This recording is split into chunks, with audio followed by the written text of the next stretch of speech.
안녕하세요, 여러분. 혹시 요즘 이런 고민하고 계신가요? 날씨가 더워서 음식이 금방 상하는 것 같아 걱정돼요. 여름철엔 배탈이 잦은데 그냥 장염이겠지 뭐. 어르신들은 식중독 걸리면 더 위험하다는데 나는 괜찮겠지? 여름철 무더위는 우리 모두에게 큰 위협입니다. 특히 음식 관리에 소홀하면 식중독에 걸리기 쉽죠. 질병관리청에 따르면 2024년 여름철 온열 질환자 중 65세 이상 고령층이 무려 31%를 차지했지만 사실 여름철 노년층을 위협하는 더 무서운 숨겨진 위험이 있습니다. 바로 식중독입니다. 많은 분들이 식중독이라고 하면 구토, 설사, 복통 같은 장염 증상만 떠올립니다. 하지만 오늘 제가 여러분께 말씀드릴 것은 노년기 식중독은 단순한 장염으로 끝나지 않고 생명을 위협하는 폐혈증으로 번질 수 있다는 충격적인 사실입니다. 폐혈증은 우리 몸에 세균이 침투하여 온몸에 염증 반응을 일으키고 결국 장기 손상으로 이어져 사망에 이를 수 있는 무서운 질환입니다.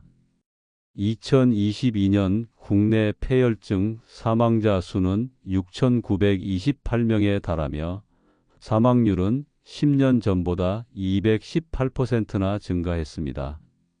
오늘 이 영상을 끝까지 시청하신다면 여러분의 밥상에 숨어 있는 식중독 폐혈증의 숨겨진 위험을 정확히 파악하고 이 치명적인 위협으로부터 여러분과 가족을 지키는 구체적인 예방 및 응급 대응 비법까지 얻어가실 수 있을 겁니다. 이 영상 하나로 여러분의 안전하고 건강한 여름나기에 대한 모든 궁금증이 해결될 것입니다. 자, 그럼 지금 바로 시작해 볼까요? 먼저, 왜 나이가 들면 식중독에 더 쉽게 걸리고 단순한 장염을 넘어 폐혈증까지 번질 수 있는지 그 원리부터 자세히 알아보겠습니다. 노년층은 나이가 들수록 외부로부터 우리 몸을 지켜주는 면역체계, 즉 방어선이 약해지게 됩니다. 첫째, 위산의 감소로 인해 음식과 함께 들어온 세균을 죽이는 1차 방어 기능이 저하되며 세균이 위를 통과해 장까지 살아남을 가능성이 높아집니다. 둘째, 장 운동이 느려지면서 음식물이 장에 머무는 시간이 길어지고 이로 인해 세균이 증식할 기회가 많아집니다.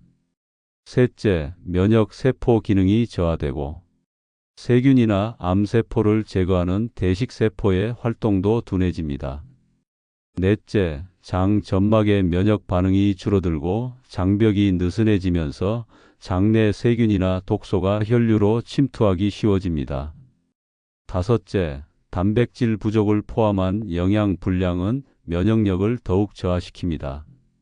여섯째, 고혈압, 당뇨병, 심장병 등의 만성질환이나 다약제 복용은 면역 저하를 가속화하고 장 건강에도 부정적인 영향을 미칩니다. 이처럼 약해진 방어선으로 인해 노년층이 식중독에 걸리면 단순한 장염에서 끝나지 않고 폐혈증으로 악화될 수 있습니다. 첫 번째 단계는 장 점막이 약해진 틈을 타 세균이나 그 부산물인 내독소가 혈류에 침투하는 것입니다.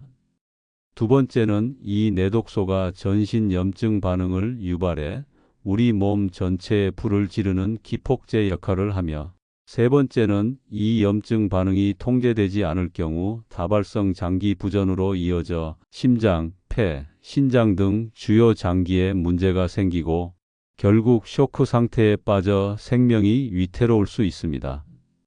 특히 여름철 오염된 해산물이나 어패류를 날로 먹었을 때 감염될 수 있는 비브리오 폐혈증은 간 질환, 당뇨, 만성 신장 질환이 있는 사람에게서 사망률이 매우 높으며 피부 괴사 증상까지 동반되기도 하므로 각별한 주의가 필요합니다.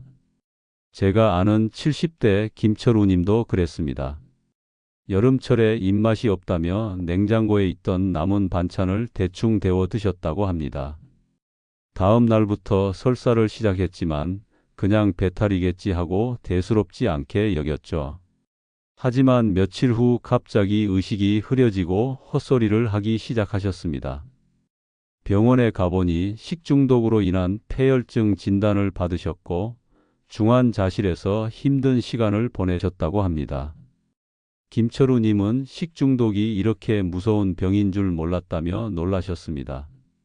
노년기 식중독은 젊은 사람처럼 뚜렷한 증상이 나타나지 않는 경우가 많습니다. 특히 폐혈증은 초기 증상이 모호하여 나이 탓이나 피곤해서라고 넘기기 쉽습니다. 하지만 다음 4가지 미미한 경고 신호에 주목해야 합니다. 이 증상들은 절대 간과해서는 안 됩니다. 폐혈증은 흔히 고열이나 오한과 같은 전형적인 증상으로 알려져 있지만 특히 노인이나 면역 기능이 저하된 사람에게서는 이와 다른 비전형적인 초기 증상이 먼저 나타날 수 있어 주의가 필요합니다. 첫 번째로 주의해야 할 증상은 의식의 변화와 혼미함입니다. 갑자기 멍한 상태가 되거나 헛소리를 하거나 주변 상황을 제대로 인지하지 못하는 증상이 나타날 수 있으며 이는 마치 치매처럼 보이기도 하지만 급격히 나타나는 점이 다릅니다.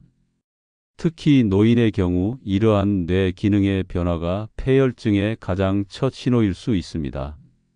두 번째로는 심한 불편감과 무기력감이 나타날 수 있습니다. 온몸이 아프고 피로하며 기운이 없다는 호소는 흔히 나이 탓으로 치부되기 쉽지만 이는 몸 전체에 염증이 퍼지고 있다는 신호일 수 있습니다. 세 번째는 피부 변화와 손발의 냉기입니다. 피부가 창백하거나 얼룩덜룩하고 손발이 축축하고 차가워진다면 이는 말초 혈액순환에 문제가 생긴 것일 수 있으며 몸이 주요 장기 쪽으로 혈류를 집중시키는 상태일 수 있습니다. 마지막으로 4번째는 소변량 감소와 호흡 및 맥박의 변화입니다. 평소보다 소변량이 현저히 줄거나 숨이 가빠지고 맥박이 비정상적으로 빠르면 이는 신장 기능 저하나 심장의 과부하가 걸렸다는 신호일 수 있으므로 즉각적인 진료가 필요합니다. 이처럼 폐혈증은 단순한 감기나 노쇠와 혼동될 수 있는 증상으로 시작되므로 특히 고위험군에서는 이러한 변화를 예민하게 감지하고 빠르게 대응하는 것이 생명을 구하는 길이 됩니다. 제가 아는 70대 박순자 할머니도 그랬습니다. 여름철에 냉면을 드신 후 설사를 시작했지만 그냥 배탈이겠지 하고 넘기셨죠. 며칠 후부터 갑자기 멍하니 앉아 계시거나 가족들을 잘 알아보지 못하고 헛소리를 하셨다고 합니다. 손발이 차갑고 피부가 축축해져서 병원에 가보니 식중독으로 인한 폐혈증 진단을 받으셨습니다. 다행히 빨리 발견되어 치료를 받으셨지만 증상이 이렇게 다르게 나타날 줄 몰랐다며 놀라셨습니다. 여름철 식중독 폐혈증은 소리 없는 살인자이지만 올바른 예방 수칙을 지키면 충분히 막을 수 있습니다. 지금부터 여러분과 가족의 여름철 건강을 지키는 황금 수칙을 공개합니다. 첫째, 개인 위생 관리를 철저히 해야 합니다. 음식을 조리하기 전과 후, 그리고 화장실을 다녀온 후에는 반드시 비누를 사용하여 흐르는 물에 30초 이상 손을 깨끗이 씻는 습관이 중요하며 음식물 취급 시에는 위생 장갑과 위생 모자를 착용해 청결을 유지해야 합니다. 또한 손에 상처나 화농성 질환이 있는 경우에는 음식 조리나 취급을 삼가야 하며 교차 오염을 막기 위한 기본 전제입니다. 둘째, 음식물의 조리와 보관 과정에서도 반드시 지켜야 할 원칙이 있습니다. 식중독균을 사멸시키기 위해 고기는 70도 이상, 어패류는 85도 이상에서 충분히 가열하고 조리된 음식은 가능한 한 빨리 섭취해야 합니다. 음식을 적정량만 조리하여 남기지 않도록 하고 보관한 음식은 섭취 전 반드시 70도 이상에서 3분 이상 재가열해야 합니다. 냉동한 고기는 해동 즉시 조리하고 가열 조리한 식품과 생식품이 서로 접촉하지 않도록 구분하여 사용하며 칼과 도마 등 조리 도구는 용도를 나누고 매일 살균, 소독, 건조해야 합니다.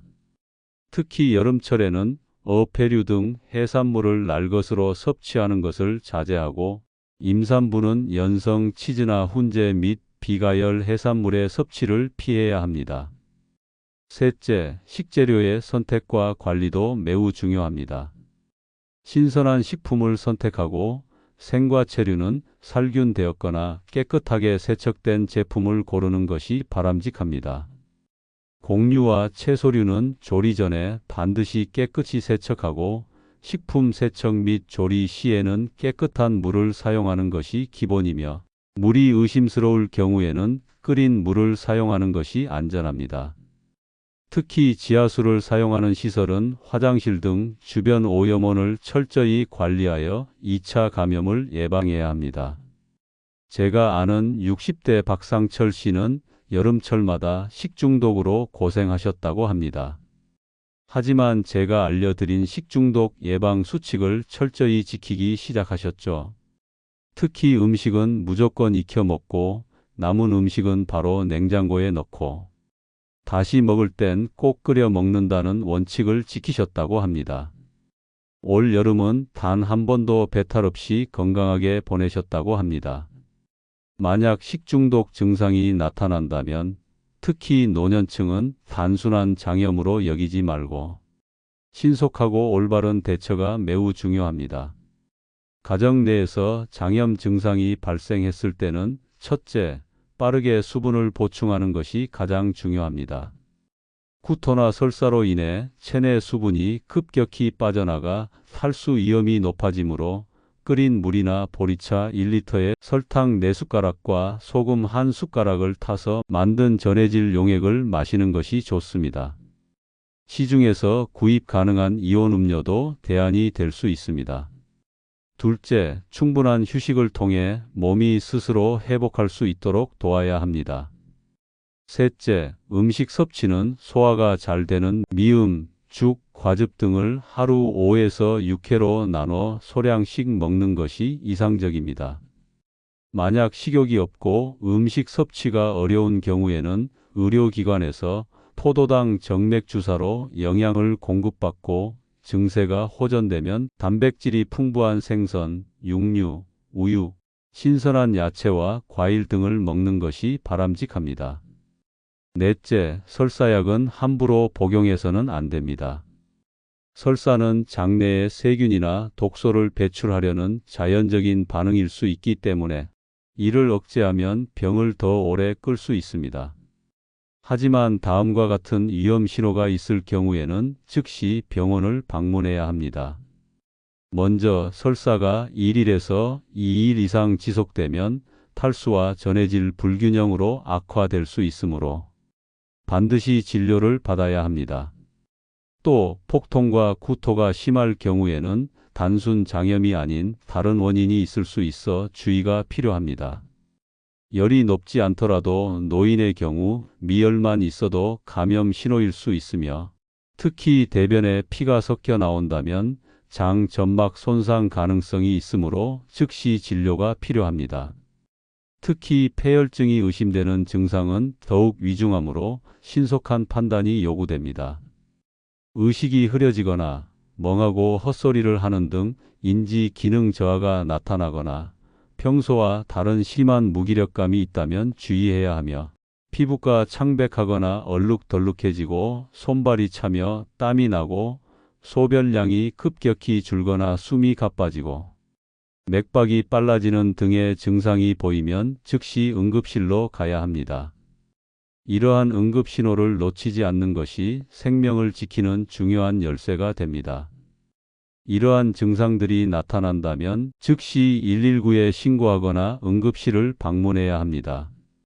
폐혈증은 골든타임이 매우 중요하며 조기 진단과 치료가 생명을 살릴 수 있습니다. 오늘 우리는 여름철 노년층에게 더욱 위험한 식중독 폐혈증의 숨겨진 진실과 미미한 경고, 신호, 그리고 이 치명적인 위협으로부터 우리를 지키는 황금 수칙에 대해 자세히 알아보았습니다. 기억하세요. 여름철 건강은 더 이상 나이 탓만 할 수 없습니다. 매일의 작은 습관들이 모여 여러분의 몸을 보호하고 안전하고 활기찬 여름을 선물할 수 있습니다. 오늘 배운 내용을 바탕으로 여러분의 생활 습관을 점검하고 작은 변화부터 시작해 보세요.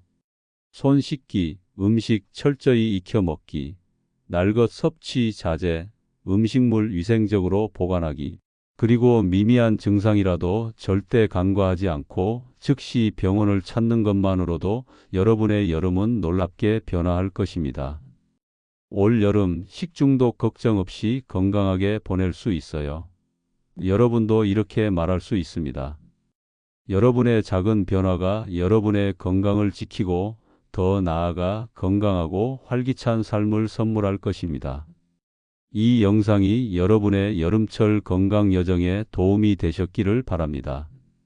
만약 오늘 내용이 유익하셨다면 좋아요 버튼을 눌러주시고 앞으로도 건강과 관련된 더 많은 정보를 얻고 싶으시다면 구독 버튼과 알림 설정도 잊지 마세요.